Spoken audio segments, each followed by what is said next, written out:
In a town that time had all but forgotten, there stood an old mansion, its windows shattered, its walls cloaked in ivy.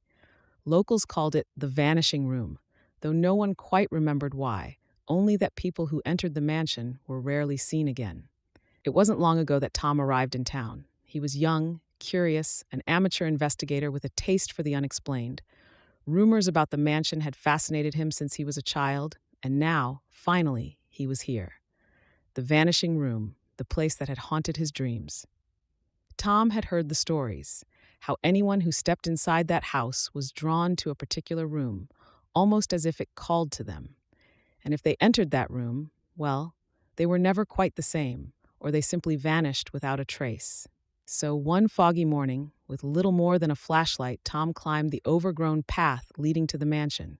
He felt a chill creep up his spine as he reached the entrance, but he shook it off.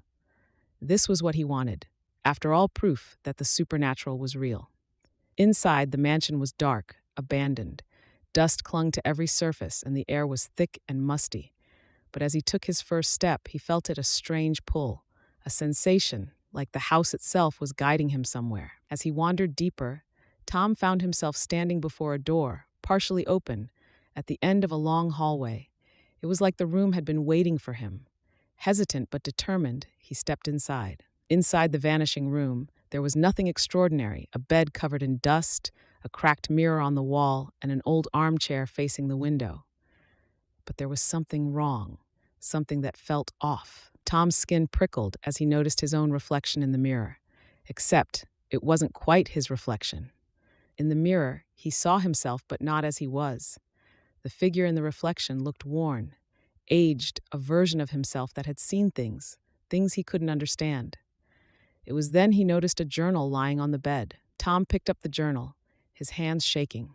The first entry was dated over 100 years ago, written by someone named Samuel.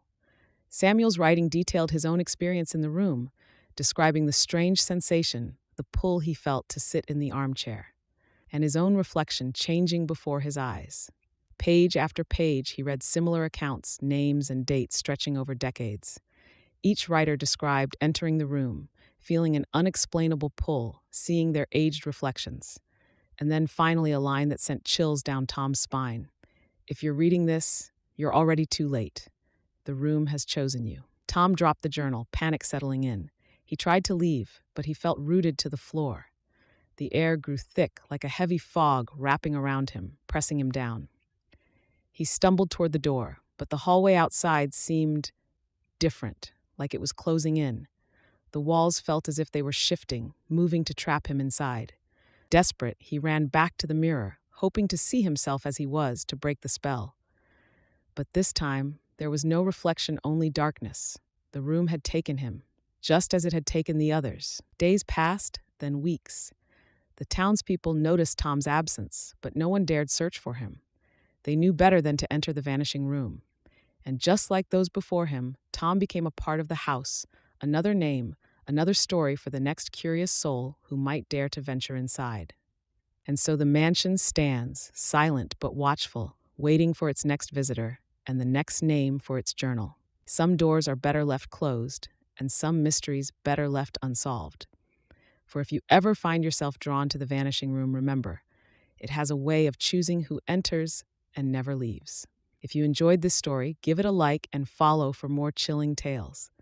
And remember, some mysteries are best left undiscovered.